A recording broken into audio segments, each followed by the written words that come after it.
이 시간에는 스미소니언의 기술박물관에 대해서 살펴보도록 하겠습니다. 스미소니언의 기술박물관 분립 역사와 제2차 세계대전 후 스미소니언의 확대를 살펴보겠습니다. 스미소니언은 화면 속 인물인 3대 총재 랭글리 시대에 국립동물원, 국립미술관이 창설되었습니다. 1901년 랭글리는 캐슬 한쪽에 어린이방 칠드런스 룸을 만들었습니다. 이것은 세계 과학기술박물관에서 어린이를 위한 전시를 설치한 최초 사례일 것입니다. 어린이방은 1936년까지 존재했습니다. 이들에 비해서 기술박물관의 분리 독립은 늦었습니다. 스미소니언이 기술박물관을 국립역사기술박물관으로 설립한 것은 제2차 세계대전 후였습니다. 박물관 명칭에서 알 수 있듯이 국립역사기술박물관은 미국 역사박물관이기도 했습니다. 국립역사기술박물관은 설립 당시는 독일 박물관풍 기술 자체의 발전사를 되짚어보는 전시를 해왔지만은 기술과 사회와의 관계를 묻는 익스터널리스트, 즉 현상론자 노선이나 메시지형 전시로 전환을 했습니다. 1958년에 설립한 미국 기술사 학회와의 연계가 이 전환과 관계가 있습니다. 그때까지 기술사라 하면 발명, 발견사가 주제였지만은 이 학회를 중심으로 지금까지와 다른 기술사학이 형성되었습니다. 미국 기술사학회와 연계한 스미소니언의 국립기술사박물관은 1981년부터 국립미국역사박물관으로 그 이름을 바꾸게 되지만은 이 박물관은 단적으로 말하자면 역사학으로서의 기술사에 토대한 세계에서 유일한 기술박물관입니다. 이런 의미에서 이 박물관은 세계의 기술박물관 계통에서 리더십을 인정받고 있습니다. 메시지형 전시가 미국에서 만들어지게 된 것은 인종 등 차별에 의한 국민의 분열이라는 미국 특유의 문제에 대처하기 위한 것이라 생각합니다. 스미소니언의 기술박물관을 몇 가지 주제로 살펴보도록 하겠는데요. 그 첫 번째는 실현되지 못한 기술박물관입니다. 먼저 구도시대부터의 기술박물관 전사라 할 수 있는 것에 대해 살펴보고자 합니다. 그의 시대에는 독립학문으로서 기술사학은 성립하지 않았습니다. 자연사학자인 그는 기술박물관에 대한 특별한 생각이 없었던 것으로 보입니다. 그가 선택한 스미소니언의 박물관 공업 부분의 큐레이터 대부분은 기술계통이었고 그들에게 있어서 역사는 단순히 과거와 현재에 일어난 일을 이어주는 연결고리를 재구성하는 것이었다고 추정됩니다.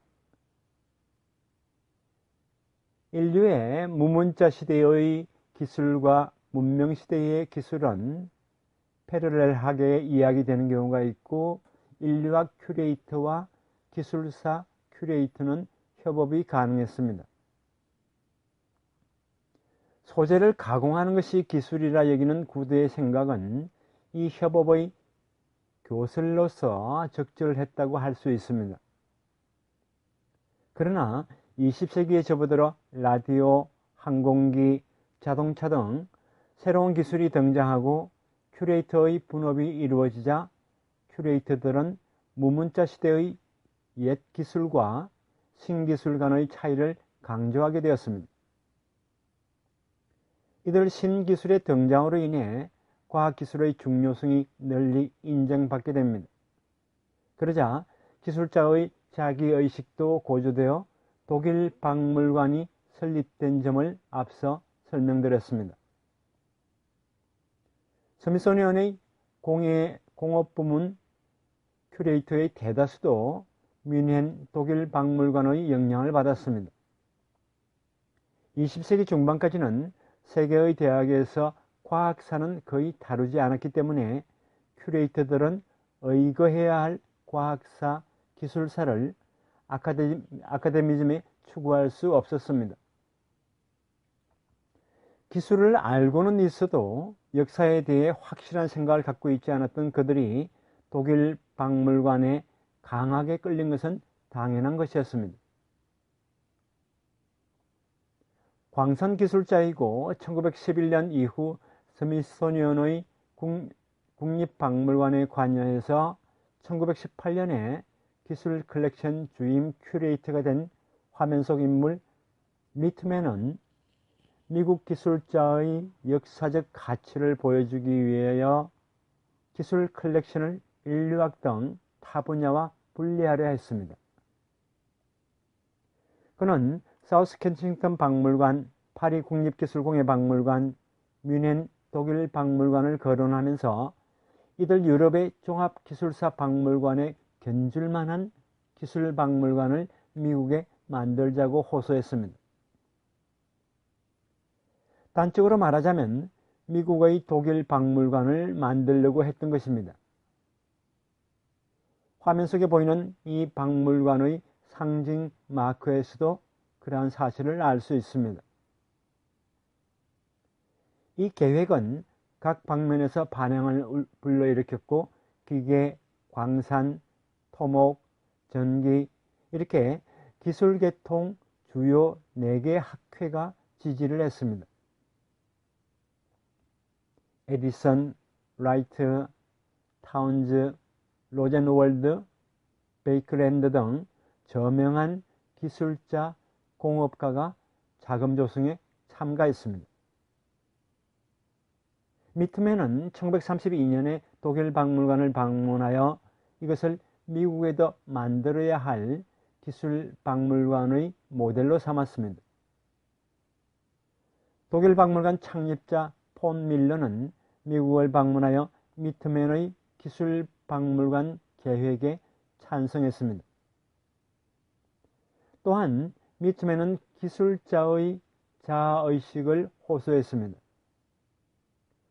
독일 박물관에서는 위대한 과학자, 기술자의 판테온이 있었습니다. 그의 계획에서는 교육을 위해서 과학의 원리나 기계의 구조를 시연하거나 단면 모델을 사용하는 등 이러한 것들도 독일 박물관풍이었습니다. 그는 기금모금을 해서 박물관의 명칭을 국립기술공업박물관, 영어로 National Museum of Engineering and Industry로 정했습니다. 그러나 이 기획은 대공황에 의한 불황으로 성공하지 못했습니다. 다음 시간에는 국립역사기술박물관에서 국립미국역사박물관으로 바뀌는 과정을 살펴보도록 하겠습니다.